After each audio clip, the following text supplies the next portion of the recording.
Kain po tayo. Aking ulam, munggo. Nilagyan ko siya ng dilis, yung dilis at saka si charon baboy. Tapos, nilagyan ko ng lettuce, sibuyas dahon at sibuyas bombay.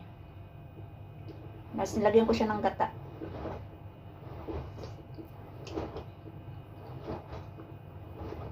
Tagal na ako nila nakakain ito.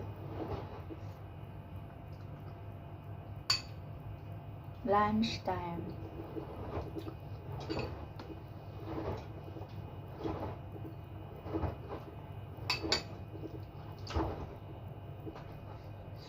Ang init.